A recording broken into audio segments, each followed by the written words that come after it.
نحمدہ ونصلی علی رسولہ الکریم، اما بعد فاعوذ باللہ من الشیطان الرجیم، بسم اللہ الرحمن الرحیم۔ قال اللہ تبارک و تعالی ومن یطع الرسول فقد اطاع اللہ،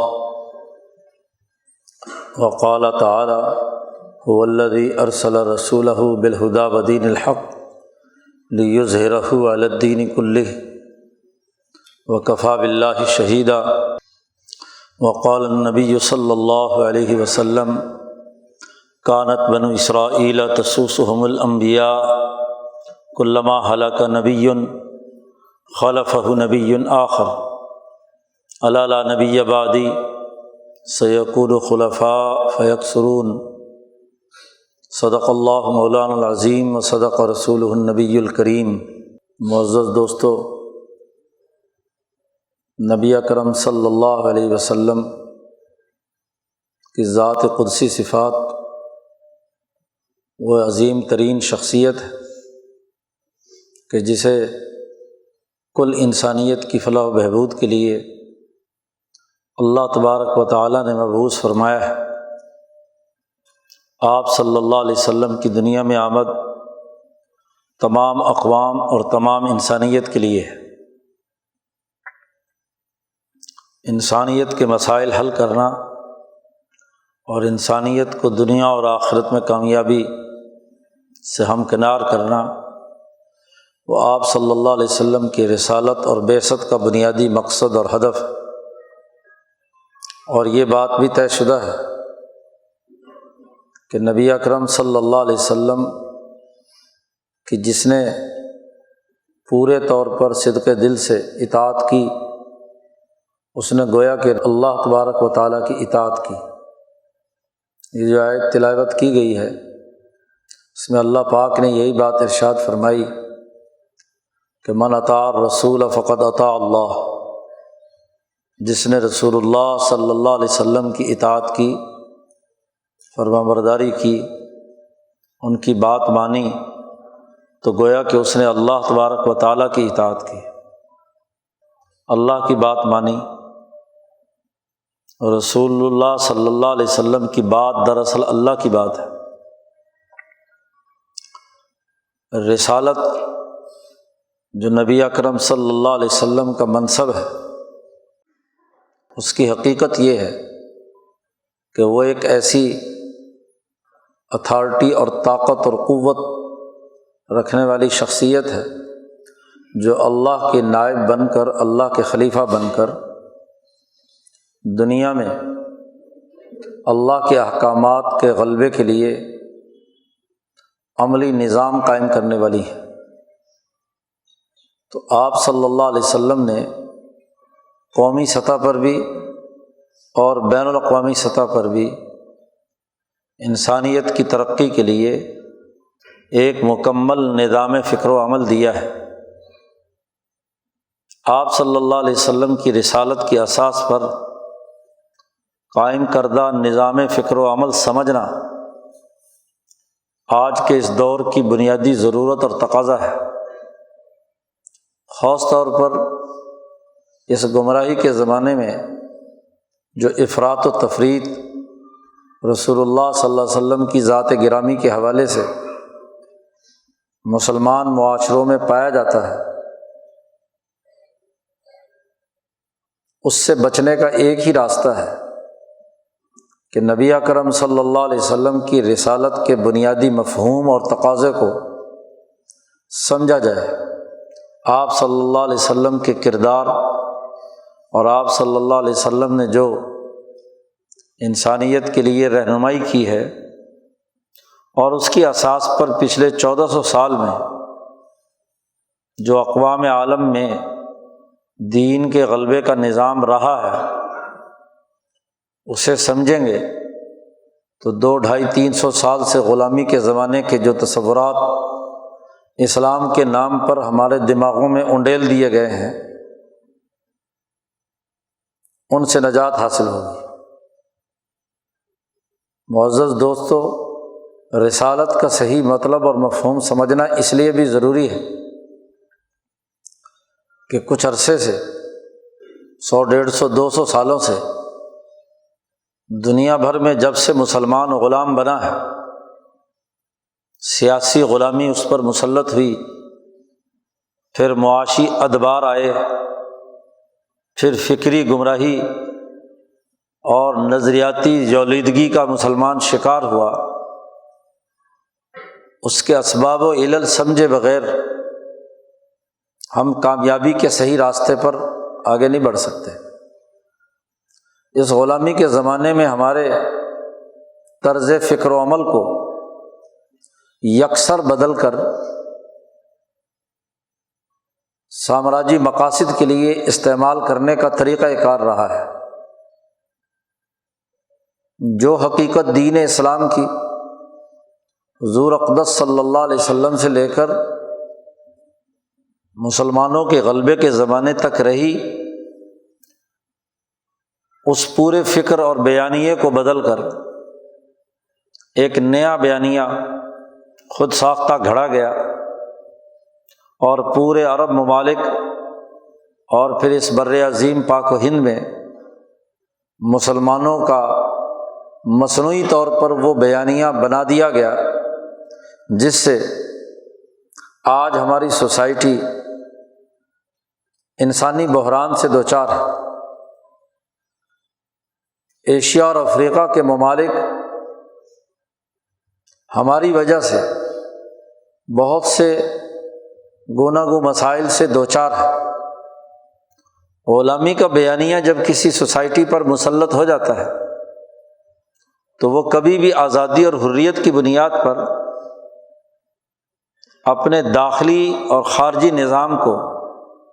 درست خطوط پر استوار نہیں کر سکتی۔ تو آج ہمارے معاشرے میں نبی اکرم صلی اللہ علیہ وسلم کی نبوت اور رسالت اور اس کا جو تسلسل 1200 سال تک مسلمانوں کے غلبے کے زمانے میں رہا، اس کو سرے سے مسخ کر دیا گیا، اور اس کی جگہ پر ایک نیا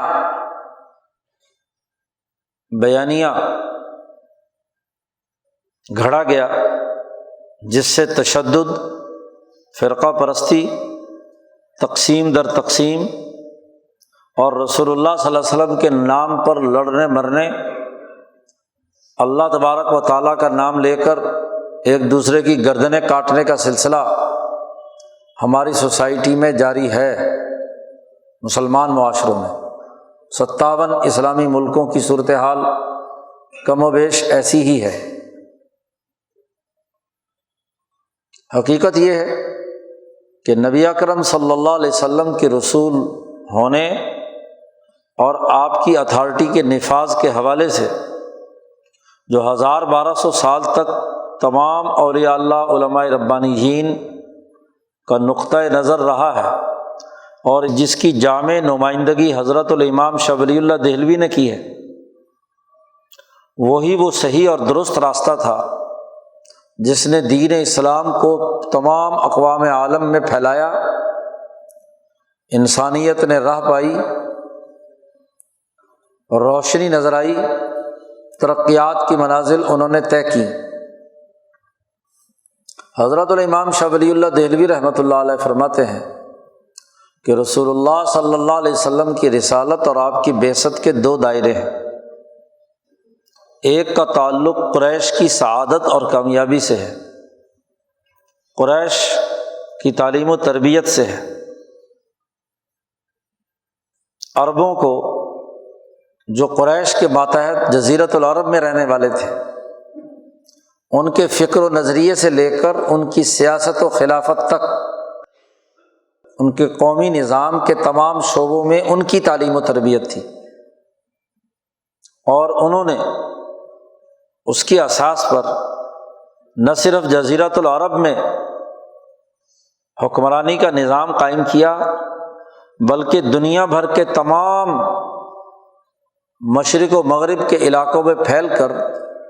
صحابہ کرام رضوان اللہ علیہم اجمعین نے انسانیت کی ترقی کا بین الاقوامی نظام قائم کیا۔ آپ صلی اللہ علیہ وسلم کی دوسری بعثت بین الاقوامی تھی، تمام اقوام عالم کی طرف تھی۔ پہلے دائرے کا تعلق قریش کی اور عربوں کی اس جماعت سے تھا جسے تیار کیا اس لیے کہ یہ بین الاقوامی کردار ادا کرنے کی اہلیت بھی پیدا کریں اور اپنے قومی نظام کو بھی درست بنائیں۔ آپ صلی اللہ علیہ وسلم کی اس بعثت اور رسالت کا جو عملی پہلو ہمارے سامنے آیا وہ یہ کہ ابو بکر صدیق رضی اللہ تعالیٰ عنہ سے لے کر ابو سفیان ابن حرب تک، فتح مکہ کے موقع پر مسلمان ہونے والے، اور ابو جہل کے بیٹے اکرمہ تک، آخری جو قریشی مسلمان ہوا نبی اکرم صلی اللہ علیہ وسلم کے دست حق پرست پر، ان تمام کی ایک تعلیم، ایک تربیت، ایک نظام، ان کے رویوں کی اصلاح، ان کا تہذیب نفس اور مملکت قائم کرنے کے لیے جو نظم و نسق تھا، نظام المدینہ تھا، وہ انہیں سکھایا، سمجھایا، پڑھایا، اور نہ صرف پڑھایا لکھایا بلکہ عملاً بھی ان کو ان تمام مراحل سے گزار دیا۔ اب پھر اس جماعت کی ذمہ داری یہ عائد کی گئی کہ اب یہ تمام اقوام عالم کی طرف مبعوث ہے۔ گویا کہ بین الاقوامی کردار نبی اکرم صلی اللہ علیہ وسلم کا وہ اس جماعت کے واسطے سے ہے کہ یہ جماعت نمونہ اور اسوہ بنائی گئی، پوری جماعت، تمام صحابہ کرام، اور اس جماعت نے دنیا بھر میں پھیل کر دین کے تمام شعبہ جات میں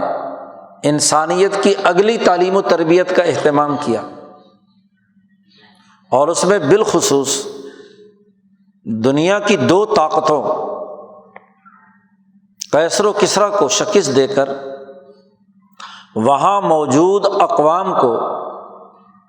پورے طور پر دین اسلام کے رنگ میں رنگ کر تربیت یافتہ بنایا۔ پوری ایرانی نسل، فارسی نسل مسلمان ہوئی جیسا کہ عرب مسلمان ہوئے، تو عربوں کا پورا نظام فکر و عمل ایرانیوں میں آیا۔ کسریٰ ایران کے ماتحت علاقوں میں پہنچا، فارسی طاقت اور قوت پیدا ہوئی، اور وہ دین کے رنگ میں رنگ کر انہوں نے انسانیت کی ترقی کا راستہ اپنایا۔ اسی طرح قیصر روم کے ماتحت جو علاقے تھے، جزیرۃ العرب سے باہر، شام، فلسطین سے لے کر قسطنطنیہ تک، اور ادھر اسی سے جڑے ہوئے مصر اور مغرب اقصیٰ تک، اندلس تک، ادھر قبرص اور ان تمام یورپین علاقوں کو جو بحیرہ روم کے کنارے پر واقع تھے، ان تمام میں بھی دین اسلام کے غلبے کا پورا نظام بنایا۔ مصر سے لے کر مراکش تک مغرب کے تمام علاقے مکمل مسلمان ہو گئے، اور اردن، فلسطین اور اس سے اوپر قسطنطنیہ تک، ترکی کے آخری ساحلوں تک، یورپ کے برابر کے تمام علاقوں میں تمام غلبہ دین اسلام کا ہو گیا۔ ان کی تعلیم و تربیت کی، ان کو اپنے نظام کا حصے دار بنایا، کلمہ پڑھنے سے لے کر بین الاقوامی سطح کی خلافت چلانے تک کے تمام امور انہیں سکھائے۔ اسی کا مظہر خلافت بنو عباس ہے، اور اسی کا مظہر مغرب میں خلافت بنو عثمان ہے، کہ ایک بین الاقوامی نظام دنیا بھر میں جس میں دلوں کا تزکیہ بھی کیا، طریقت اور تصوف بھی سکھایا، روحوں کو پاکیزہ بھی بنایا، شریعت کے قوانین بھی پڑھائے، لکھائے، سمجھائے، قانونی نظام ان دماغوں میں راسخ کیا، اور قانون کی پابندی کی اساس پر سیاسی نظام قائم کیے، اور اس کا ایک بین الاقوامی نظام قائم کیا گیا۔ پھر ان اقوام کی ذمہ داری عائد کی گئی، ترکوں کی، افریقیوں کی، کہ آگے بڑھ کر پورے یورپ میں جہاں جہاں بھی اثر و نفوذ ہو وہاں وہاں تک پہنچ کر دین اسلام کے غلبے کا نظام بنایا جائے، اقوام عالم پر مہذب اقوام کو دین اسلام کے جو رسول اللہ کا بین الاقوامی پروگرام ہے صلی اللہ علیہ وسلم اس کو مکمل کیا جائے۔ اسی طرح ایرانی اور یہ فارسی علاقے کے لوگ، ان کی ذمہ داری دعوت و تبلیغ کے اعتبار سے لازمی قرار دیا کہ وہ پورا بر عظیم پاک و ہند، چین، وسطی ایشیا اور وسطی ایشیا سے آگے نکل کر رشیا کہ ان تمام علاقوں میں دین کے غلبے کا نظام قائم کیا جائے۔ تو ہر قوم کو اس کے قومی تقاضوں کے مطابق دین سمجھانا، پیار و محبت کے ساتھ انسانیت کو اپنے ساتھ جوڑنا، رواداری برتنا، تشدد کے بجائے رحمت اور شفقت سے انسانوں کو اپنے قریب لانا، رحمت للعالمین کی حیثیت سے نبی اکرم صلی اللہ علیہ وسلم نے جیسے صحابہ کی یا قریشیوں کی تربیت کی، ایسے ہی عربوں پر لازم ٹھہرا کہ وہ ایرانیوں کی اور جو مغرب میں بسنے والے اقوام ہیں ان کی ایسے ہی تعلیم و تربیت کریں۔ اور ان سے آگے انہوں نے ذمہ داری نبھائی کہ انہوں نے بر عظیم پاک و ہند کے چپے چپے پر پھیل کر یہاں دین اسلام کے غلبے کا نظام قائم کیا، جن میں بڑا بنیادی کردار ان اولیاء اللہ علماء ربانیین کا رہا کہ جو بغداد کے بھرے پورے شہر چھوڑ کر شام اور دمشق کی تمام تر ترقیات اور اپنی سیاسی طاقت کے ماحول سے نکل کر اس بر عظیم پاک و ہند میں آئے، روکھی سوکھی کھائی، یہاں کے انسانوں سے محبت اور پیار کیا، ان کے ظلم کو سمجھا، ان مظلوموں کی مدد کی، اور ظالموں سے مقابلے کے لیے عادل حکمرانوں نے بنیادی کردار ادا کیا۔ تو تمام اقوام میں رسالت کا مظہر اس قوم کے وہ علماء ربانیین، اولیاء اللہ، عدل و انصاف کے ساتھ حکومتی سیاسی جد و جہد کرنے والے، رواداری اور برداشت رکھنے والے، سمیح النفس عادل حکمرانوں کے ذریعے سے دین پھیلا ہے۔ اب ہر خطے کی اپنی قومی نفسیات رہی ہیں، تشدد کا راستہ کہیں نہیں اپنایا گیا، صرف وہ ظالم جو ظلم کرتا ہے اپنی ہی قوم پر، اس کے خلاف اقدامات کیے گئے۔ اقوام کے ساتھ تو پیار کیا گیا جی۔ کسریٰ ایران کے دربار میں صحابی کہتے ہیں کہ ہم تمہاری مظلوم قوموں کو تمہارے ظلم سے نجات دلانے کے لیے آئے ہیں۔ بر عظیم پاک و ہند میں بھی جتنے حکمران کابل اور ایران سے آئے تو انہوں نے آ کر بھی یہاں کے ان ظالم حکمرانوں کو جو مال و دولت لوٹنے کا کام کرتے تھے، ظلم کرتے تھے اپنی قوموں پر، ناانصافی کا نظام قائم کیے ہوئے تھے، ان کو راستے سے ہٹایا، اور جب اپنی حکمرانی قائم کی تو انہوں نے یہاں کی اقوام کے غیر مسلموں کو بھی اپنے غیر مسلم عقیدے پر رہنے کے باوجود اعلیٰ عہدے دیے، سسٹم کا حصہ بنایا، اپنی روایات و اقدار کے اندر جذب کیا، اور یوں بتدریج دین اسلام دنیا کے تمام خطوں میں پھیلا۔ تو جو اللہ پاک نے فرمایا تھا کہ من اطاع الرسول، جس نے رسول اللہ صلی اللہ علیہ وسلم کی اطاعت کی فقد اطاع اللہ، تو رسول اللہ کی اطاعت کی یہاں کے صوفیاء نے، یہاں کے علماء نے، یہاں کے عادل حکمرانوں نے ایک چھوٹی سے چھوٹی سنت بھی نہیں چھوڑی جو ان تمام علماء ربانیین نے اپنی خانقاہوں میں، اپنے مراکز میں، اپنی تعلیم و تربیت کے اداروں میں یہاں کے ماحول کی مناسبت سے انہوں نے اسے استعمال کیا۔ لنگر چلائے تو غریب بھی آ رہا ہے، ہاں جی، ہندو بھی آ رہا ہے، مسلمان بھی آ رہا ہے، سکھ بھی آ رہا ہے، تمام کے تمام، کوئی تفریق روا نہیں رکھی گئی، کیونکہ دعوت کا عمل تھا اور یہ دعوت کا عمل مسلسل آگے بڑھنا تھا۔ اگر سید علی ابن عثمان الحجویری آ کر یہاں کل انسانیت کی فلاح کے بہبود کے لیے بات کریں تو داتا گنج بخش بن جائے، خواجہ معین الدین اجمیری تمام غریبوں کو نوازیں تو غریب نواز بن جائے، بابا فرید تمام لوگوں کے لیے اپنے دروازے کھلے رکھیں تو گنج شکر بن جائے۔ جی، ان اولیاء اللہ نے پیار و محبت کے ذریعے سے دین کے غلبے کا وہ نظام بتدریج یہاں پر قائم کیا۔ یہ وہ اولیاء اللہ تھے جنہوں نے رسول اللہ صلی اللہ علیہ وسلم کی بین الاقوامی رسالت کی کامل اور مکمل اتباع کی، اور اس اتباع کے نتیجے میں اللہ کی اطاعت اور اللہ کی نظام کو غالب کرنے کے لیے کردار ادا کیا۔ تو یہاں کے جو قومی تقاضے تھے اس کے مطابق کردار ادا کیا گیا۔ عربوں نے عربوں کے تناظر میں کردار ادا کیا۔ اگر ترکوں میں یہ صلاحیت پیدا ہوئی تو انہوں نے جزیرۃ العرب،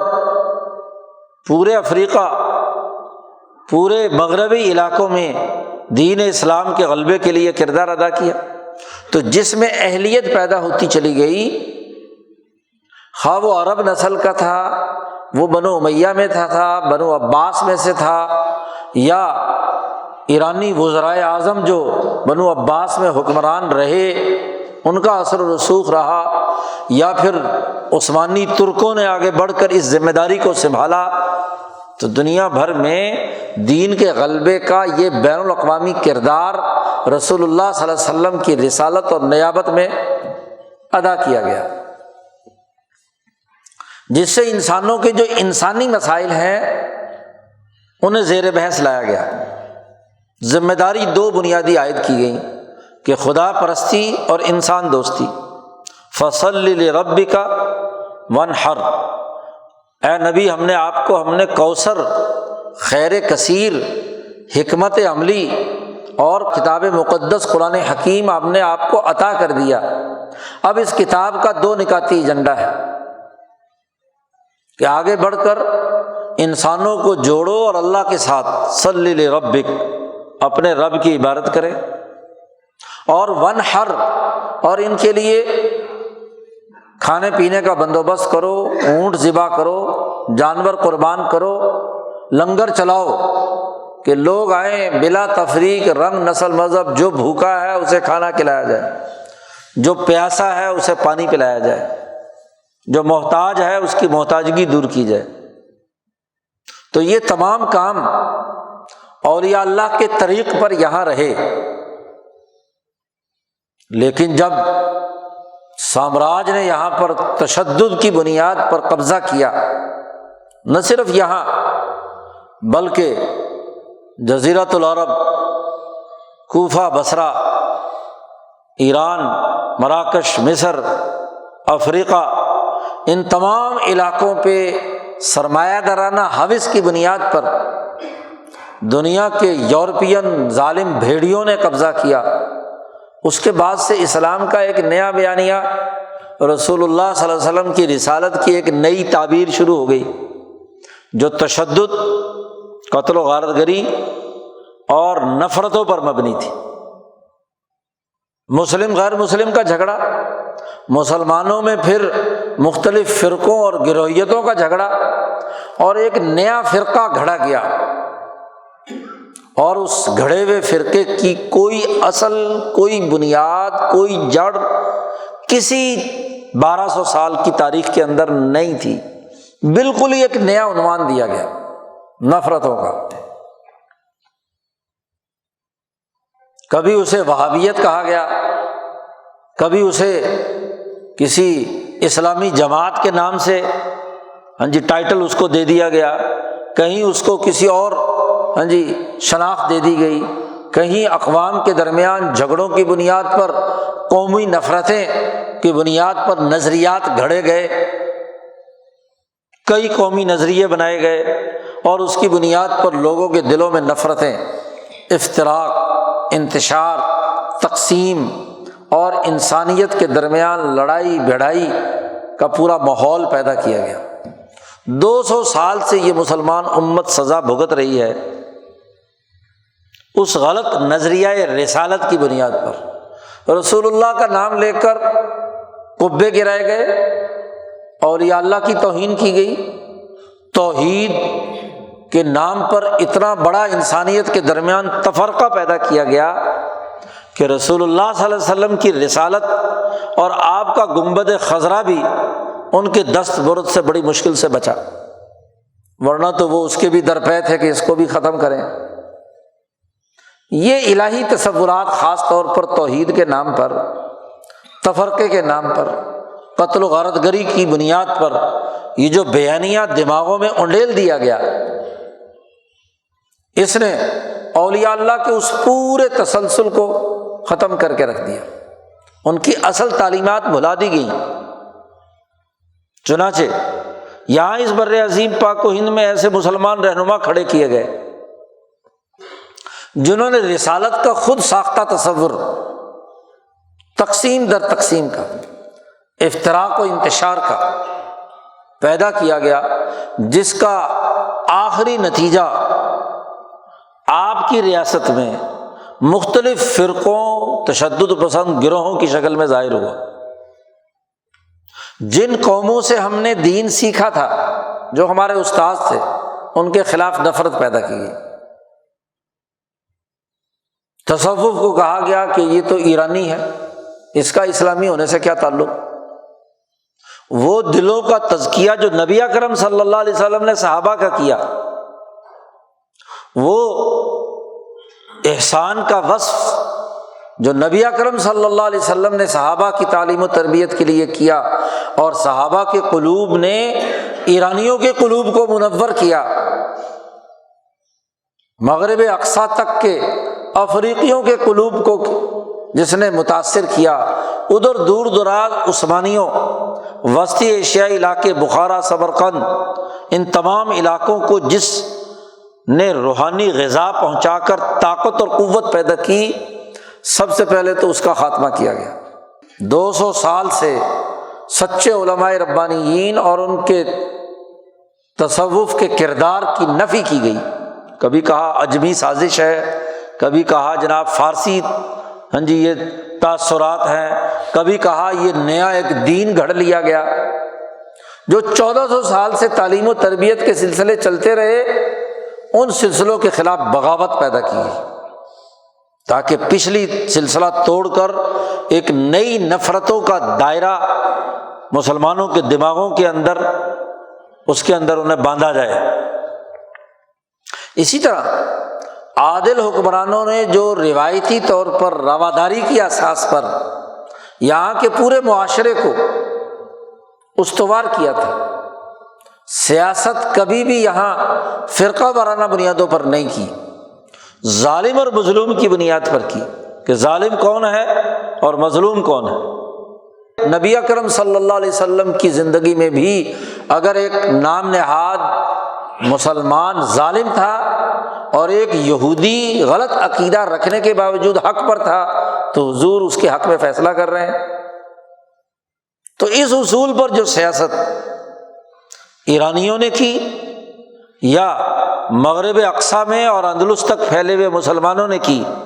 یا بر عظیم پاک و ہند میں محمد بن قاسم سے لے کر مسلمانوں کے غلبے کے زمانے تک اورنگزیب عالمگیر نے کی،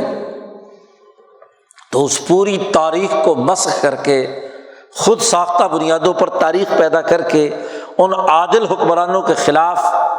باقاعدہ گز گز بھر زبانیں نکالی گئیں۔ اور یہ جو تسلسل کے جو علماء اور حکمران تھے، ان کے خلاف سے کام کرتے کرتے زبان درازی کرنے والوں کی زبان درازیاں صحابہ تک پہنچ گئی۔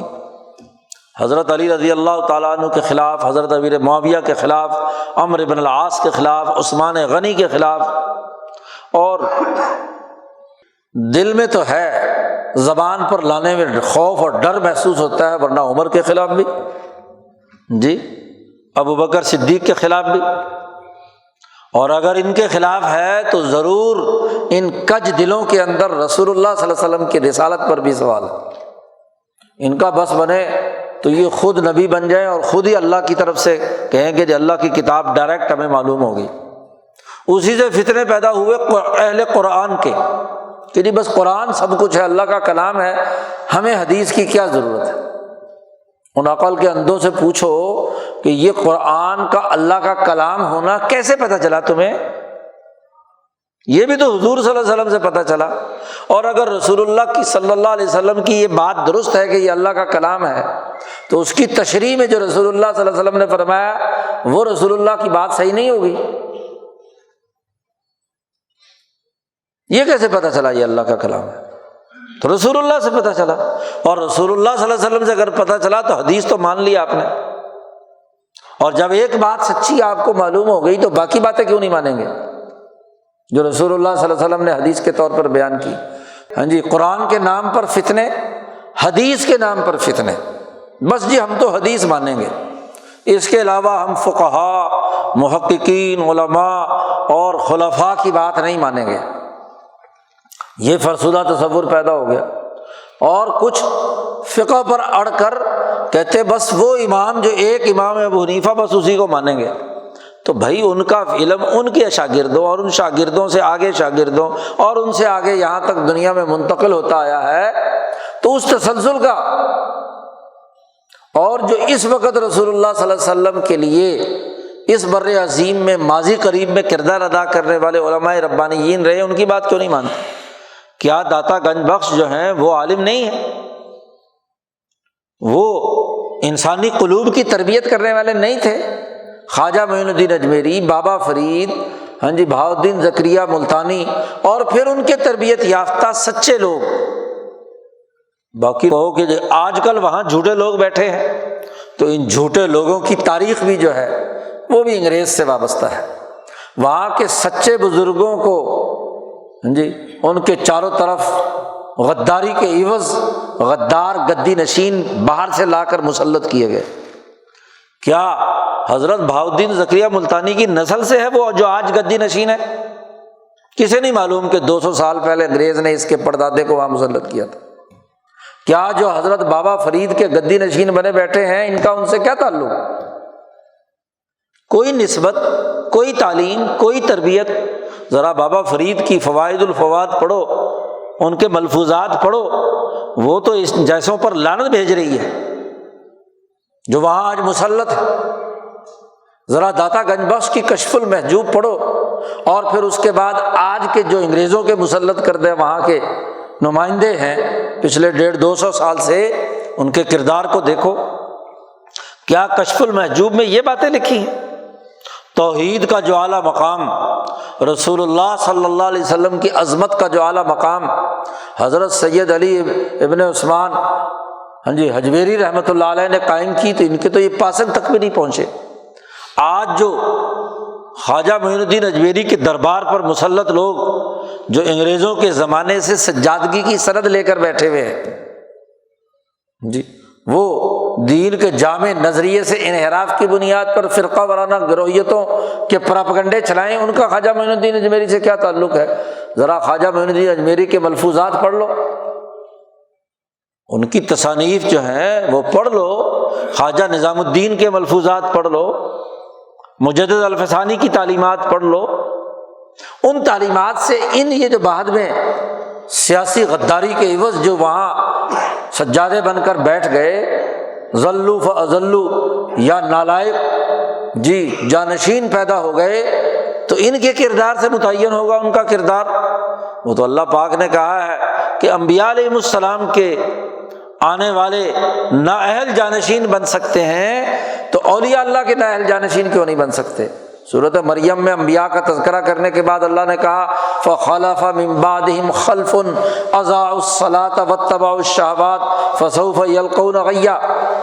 کہ ان انبیاء علیہ السلام کے بعد ان کے نااہل جانشین آ گئے جنہوں نے نمازیں ضائع کر دیں اور خواہشات اور لذات کے پیچھے پڑ گئے، جو کام خدا پرستی کا تھا وہ چھوڑ دیا، جو انسان دوستی کا تھا وہ چھوڑ دیا، وہ ایک فرقے اور گروہ کے نمائندے بن کر سامراج کی سیاست کا مرکز اور منبع بن گئے۔ اس لیے یہ سارے پیر گدی رشین آج ان کی اولادیں اسمبلیوں میں براجمان ہیں، جاگیرداری اور سیاسی طاقت اور قوت کے بلبوتے پر اس غلط نظام کے لیے سب سے بڑی بیساکھیاں یہی ہیں۔ یہ وہ پیر اور گدی نشین ہیں جب شہنشاہ برطانیہ جب یہاں آیا اور دربار منعقد کیا لاہور دربار میں، تو سارے پیروں نے مل کر ایک باقاعدہ پنجاب کے پیروں نے سپاس نامہ پیش کیا کہ یہ ذل اللہ فی الارض، اللہ کا سایہ برطانوی بادشاہ ہمارے اوپر یہاں قائم ہے، بڑا عدل ہے، بڑا امن ہے، بڑی سہولت ہے، بڑی آسانیاں ہیں۔ لاکھوں انسانوں کا قاتل، کروڑوں کو بھوک اور افلاس میں مبتلا کرنے والا برطانیہ، اس کے شہنشاہ کو سارے پیر اور گدی نشین سپاس نامہ پیش کر رہے ہیں، اور بڑے بڑے شاعر اس کے شان میں قصیدے پڑھ رہے ہیں جو آج مسلمانوں کے لیڈر بنے ہوئے۔ کبھی سوچا کہ ان کا مولانا روم سے کیا تعلق ہے؟ رومی کے نام پر شاعری بگارنے والوں کا مولانا روم کی تعلیمات سے کیا تعلق؟ ان پیروں کا جو انگریزوں کو سجدہ کر کے ان کے لیے کام کر کے غداری کر کے مربع اور زمینیں لینے والے، ان کا تعلق بہاؤالدین زکریا ملتانی سے کیا ہے؟ شاہ رکن عالم سے کیا ہے؟ داتا صاحب سے کیا ہے؟ خواجہ معین الدین اجمیری سے کیا ہے؟ خواجہ نظام الدین اولیاء سے کیا ہے؟ مجدد الفسانی کے دربار پر بیٹھے ہوئے سجادے، ان کا مجدد صاحب سے کیا تعلق ہے؟ کیا تجدیدی کردار انہوں نے ادا کیا؟ یہ دراصل انگریز سامراج کا وہ یہاں پر تسلط تھا جس نے پرتشدد اسلام مسلط کیا، اور پچھلے 150-200 سال میں مسلمانوں کا بیانیہ بدل دیا۔ آج اعتراف جرم کیا جا رہا ہے کہ یہ خانقاہیں، یہ مدرسے، یہ مسجدیں، ان کے خلاف وہابیت کے نام پر جو کچھ ہم نے کیا یہ CIA کی ہدایت پر کیا۔ آج اعتراف کیا جا رہا ہے کہ وہ رابطہ عالم اسلامی جو تمام مدرسوں اور مسجدوں کو بنانے کا مکہ میں بیٹھ کر ادارہ بنایا گیا، اس کو بنایا گیا ہم نے CIA کے کہنے پر کیا۔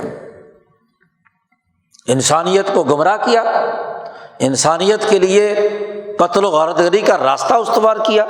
وہ کہتے ہیں امریکہ کے کہنے پر ہم نے مدرسوں کو ڈالر دیے، ریال دیے، مسجدیں بنوائیں، تشدد بھڑکایا، صوفیہ کے خلاف زہر اگلا، اب وہ سارا بدلنا چاہتے ہیں۔ کیوں؟ یہ جو 40-50 سال بلکہ 100 سال کے انسانوں کا قتل عام اور انسانیت کی توہین جو تمہارے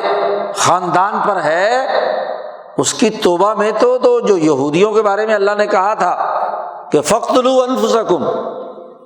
تم اس جرم میں تمہیں تو اقتدار سے ہٹ جانا چاہیے، تم نے انسانیت کے لیے جو کردار ادا کیا، وہ جو ان کے نمائندے اس پورے بر عظیم پاک و ہند میں اور آج پاکستان کے حکمران طبقے بن کر بیٹھے ہوئے ہیں، جنہوں نے اسی بیانیے پر ان کی دلالی کی، ذاتی اور گروہی مفادات اٹھائے، رسالت کے بنیادی تصور کو گہنا دیا، اس خطے میں افتراق و انتشار پیدا کیا۔ ان کو تو چاہیے خود کہ فَاقْتُلُوا أَنفُسَكُمْ، اور یہ راستہ وہی راستہ ہے جو اس پورے غلط فکر و عمل کو جب تک ختم نہیں کیا جائے گا اس وقت تک یہاں رواداری کا نظام نہیں بن سکتا، انسان دوستی نہیں قائم ہو سکتی، رسالت کا پیغام یہاں کی اقوام تک نہیں پہنچ سکتا۔ اس بر عظیم پاک و ہند کی وہ غریب دلت اقوام مسلمان ہونا بھی چاہیں تو ان کے اس 50-100 سالہ کردار کے نتیجے میں مسلمان نہیں ہو پاتی، تو اس کا مسلمان نہ ہونے کے جو عذاب ہے وہ بھی تو اسی طبقے کو اپنے دماغ پر، اپنے سوچ اور فکر پر برداشت کرنا ہے۔ یہ بھی جرم ہے جو ان کے دلوں پر لکھ دیا گیا ہے کہ مظلوم انسانیت کلمہ پڑھنا چاہتی ہے جی، لیکن اس کلمے کے راستے میں تمہارا کردار رکاوٹ ہے، تمہاری تشدد پسند سوچ رکاوٹ ہے، تمہاری جو اولیاء اللہ کا طریقہ چھوڑ کر غلط راستہ تم نے سیاست، شریعت اور طریقت کے نام پر مسلط کیا۔ ایسے علماء تیار کیے گئے جو قانون کو محض حلق سے اوپر تشدد کے لیے استعمال کرتے رہے۔ جہاد کبھی فرض ہو گیا، کبھی منسوخ ہو گیا، کبھی یہ ہو گیا، کبھی وہ ہو گیا، شریعت کا مذاق اڑایا گیا۔ جن کو شریعت کا کوئی علم نہیں وہ شریعت کے ٹھیکیدار بن گئے، جن کو انسانی روحوں کے علاج کرنے کا طریقہ معلوم نہیں وہ سجادے بن کر بیٹھ گئے، اور جنہیں رواداری کی بنیاد پر، امن اور عدل کی بنیاد پر سیاست کرنے کا نظریہ نہیں وہ سیاستدان اور حکمران بن کر بیٹھ گئے۔ رسالت کا وہ نظریہ جو 1200 سال تک پوری دنیا میں انسانیت کے لیے سچے علماء ربانیین، عادل حکمرانوں اور سچے صوفیاء کرام نے قائم کیا تھا، اس تمام بیانیے کو بدل دیا گیا۔ اور نبی اکرم صلی اللہ علیہ وسلم نے فرمایا کہ لا یصلح آخر هذه الامہ الا بما صلحت به اولها۔ آپ صلی اللہ علیہ وسلم کا فرمان ہے یا ابو بکر صدیق کا فرمان ہے یا امام مالک کا فرمان ہے، جیسے مختلف روایات کے مطابق، لیکن ایک حقیقت ہے کہ اس امت کا آخری حصہ اس وقت تک درست نہیں ہو سکتا جب تک کہ وہ طریقہ کار نہ اپنائے جو اس امت کے اول حصے نے اختیار کیا تھا، اور وہ وہی طریقہ ہے کہ رسول اللہ صلی اللہ علیہ وسلم کی رسالت کا جو قومی دائرہ ہے اور جو بین الاقوامی دائرہ ہے، ان دونوں دائروں کے تقاضوں کو سمجھا جائے، اس کے مطابق کردار ادا کیا جائے، اس کے مطابق انسانیت کے لیے بہتر نظام بنانے کی سوچ پیدا کی جائے، شعور دیا جائے، اور وہ شریعت، طریقت اور سیاست کا وہ جامع پروگرام ہے جو ہر قوم، ہر ملک، ہر خطہ، ہر نسل اپنے معروضی حقائق، اپنے عملی تقاضوں کے تناظر میں اپنے لیے نظام بنائے، طریقہ کار اختیار کرے، اس کے مطابق اقدامات کرے، نظام بنائے، اور وہ ظلم و کفر کا نظام جو مغرب نے ہم پر مسلط کیا ہے اس سے برات کا اعلان کرے۔ یورپین سیاست، اس کی عدالت، اس کی تہذیب، اس کی ثقافت، اس کی معیشت، اس کی معاشرت، وہ جو تشدد کے راستے پر بھڑکانے والی تھی، جو صرف اور صرف سرمایہ پرستی اور لوٹ کھسوٹ پر مبنی، جو صرف اور صرف انسانیت کی توہین پر مبنی ہے، اس سے برات کا اعلان کرے، اور اپنی دھرتی کی ان روایات سے جڑے جو سچے اولیاء اللہ، علماء ربانیین نے اس بر عظیم کی فتح کے موقع پر اختیار کی تھی۔ محمد بن قاسم سے لے کر بہادر شاہ ظفر تک پہلے صحابی اولیاء اللہ جو علماء ربانیین میں سے جنہوں نے مکران کے ساحل سے لے کر بنو تک کا علاقہ فتح کیا، ان کی تعلیمات سے لے کر یہاں آنے والے مشائخ اور اولیاء اللہ جن کی تعلیمات سے ہندوستان میں دین کا نور پھیلا، ان کی جامع تعلیمات کو سامنے رکھ کر کام کیا جائے گا تو نجات کا واحد راستہ یہ ہے۔ اور اگر اس اوپر سے مسلط کیے ہوئے غلط نقطہ نظر کو جو سامراجی مقاصد کے لیے تھا، اسی کو قبول رکھا گیا، اور رسالت کا وہ حقیقی تصور جو داتا گنج بخش نے اپنایا، جو بابا فرید نے اپنایا، جو خواجہ نظام الدین اولیاء نے اپنایا، جو مجدد الفسانی نے اپنایا، جو شاہ ولی اللہ صاحب نے اپنایا، اور اس ولی اللہ اس سلسلے کے علماء ربانیین نے جسے اختیار کیا، رسالت کا وہ بیانیہ دماغ میں ہوگا تو کامیابی ہوگی، اس کے علاوہ اور کوئی راستہ نہیں ہے۔ اس لیے اللہ نے مسلمانوں کو حکم دیا، یا ایھا الذین آمنوا اتقوا اللہ، اے ایمان والو اللہ سے ڈرو اور سچوں کی مائیت اختیار کرو۔ آج جھوٹوں کا جھوٹ کھل گیا، وہ جسے اسلام بنا کر پیش کیا گیا تھا 200-250 سال سے، آج اسی کا نمائندہ کہتا ہے کہ یہ تو امریکہ کے کہنے پر کیا تھا، یہ تو شکاگو سے ہمارا نظام تعلیم بن کر آیا تھا، یہ تو اس کے کہنے سے ہم نے یہ جماعتیں اور تنظیمیں بنائی تھیں، یہ تو ان کے کہنے پر ہم نے مدرسے اور مسجدیں بنائے تھے۔ تو جھوٹوں کا جھوٹ کھل گیا، اور جب جھوٹوں کا جھوٹ کھل گیا اور سچوں کی سچائی ثابت ہو گئی کہ جن سچے اولیاء اللہ نے، ولی اللہ سلسلے کے ان بزرگوں نے جو رسالت کی اساس پر، حضور صلی اللہ علیہ وسلم کی بین الاقوامی رسالت کی اساس پر اس خطے کے انسانوں کو اپنے ساتھ جوڑنے کے لیے رواداری کا طریقہ کار، رحمت للعالمین کا طریقہ کار اختیار کیا تھا، اس کی سچائی علم نشرہ ہو گئی، کھل کر سامنے آ گئی۔ اور اگر اب بھی انسان گمراہی میں پڑے رہے اور ان اولیاء اللہ کے اس سچے نظریے کو قبول نہ کرے، تو پھر یاد رکھو اللہ پاک نے صاف طور پر کہا ہے، فسیروا فی الارض فانظروا کیف کان عاقبۃ المکذبین، چلو زمین میں سیر کرو تو دیکھو سچوں کو جھٹلانے والوں کا انجام کیا ہوا ہے۔ مکذبین کہا ہے، جھٹلانے والے ہیں، کس کو جھٹلانے والے ہیں؟ سچوں کو۔ اور اگر نبی اکرم صلی اللہ علیہ وسلم سچے ہیں تو آپ کی سچائی پر سچائی سے ایمان لانے والے ابو بکر صدیق بھی سچے ہیں، صدیق، صحابہ بھی سچے ہیں، تابعین بھی سچے ہیں، ان کے بعد ان کے اولیاء اللہ، علماء ربانیین جنہوں نے ہر دور میں صدق و صفا کو اپنی زندگی کا لازمہ بنایا۔ شیخ عبد القادر جیلانی بھی سچے ہیں، خواجہ نقش بند بھی سچے ہیں، داتا گنج بخش بھی سچے ہیں، خواجہ معین الدین اجمیری بھی سچے ہیں، مجدد الفسانی بھی سچے ہیں، شاہ ولی اللہ بھی سچے ہیں، ولی اللہ سلسلے کے بزرگ بھی سچے ہیں۔ جو ان کو جھٹلائے گا اس کا انجام بھی وہی ہوگا جو انبیاء علیہ السلام کو جھٹلانے والوں کا ہے، کیونکہ یہ انبیاء کے ورثاء ہیں، یہ علماء ربانیین، اور جو ان کے وارثوں کی توہین کرتا ہے وہ بھی عذاب میں مبتلا ہوتا ہے۔ اس لیے آج ضرورت کہ رسالت کا وہ جو بین الاقوامی کردار ہے، انسانیت کی ترقی اور فلاح و بہبود کا، خدا پرستی اور انسان دوستی کا، اس نظریے کا شعور حاصل کیا جائے، اس سے وابستگی اختیار کی جائے، اس کو زیادہ سے زیادہ پھیلایا جائے، اس کے ساتھ اپنا دلی تعلق قائم کر کے اس کے مطابق اپنے نفس کی تہذیب کی جائے۔ تو تہذیب نفس بھی ہماری ذمہ داری ہے،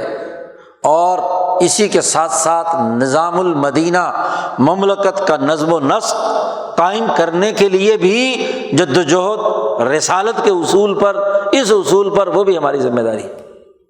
کیونکہ قیامت کے دن دونوں باتوں سے پوچھ ہوگی، تمہارے شخصی اعمال کیا تھے اور تمہارے اجتماعی اعمال کیا تھے۔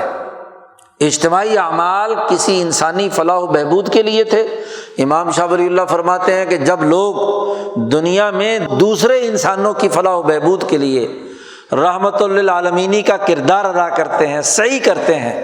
انسانوں کی اصلاح کے لیے بلا تفریق رنگ نسل مذہب، تو مالا اعلیٰ کے فرشتے ان کے لیے دعائیں کرتے ہیں، ان کی ترقی اور کامیابی کا راستہ اللہ سے دعا مانگتے ہیں کہ ان کو ترقیات نصیب فرما۔ تو یہ راستہ ہے وہ جسے اختیار کیے بغیر کامیابی نہیں ہے۔ یہی نبی اکرم صلی اللہ علیہ وسلم کی رسالت کا وہ وسیع ترین دائرہ ہے کہ قیامت تک کے لیے آپ کو رسول بنا کر بھیجا گیا ہے، کسی ایک وقت کے لیے نہیں۔ تو قیامت تک تبھی ہے کہ جب مسلمان صدق دل سے آپ صلی اللہ علیہ وسلم کی رسالت کے اس بین الاقوامی کردار کو سامنے رکھے جو سچے اولیاء اللہ، علماء ربانیین کی تعلیمات کے تناظر میں ہمارے سامنے آیا ہے، مجددین کے طریقہ کار سے آیا ہے۔ تو جتنی جلد ہم یہ نظریہ سمجھ لیں، سیکھ لیں، اس سے وابستہ ہو جائیں، اتنی ہی کامیابی ہے۔ اس عذاب کی حالت سے نکلنے کا واحد راستہ نبی اکرم صلی اللہ علیہ وسلم کی سچی اطاعت، ان کے سچے متبعین کی اطاعت اور ان کی معیت ہے۔ اللہ تعالیٰ ہمیں ان سچوں کی معیت میں قبول فرمائے، سچوں کے ساتھ وابستگی نصیب فرمائے، اور دنیا اور آخرت کی فلاح و بہبود نصیب فرمائے۔ وآخر دعوانا ان الحمد للہ رب العالمین۔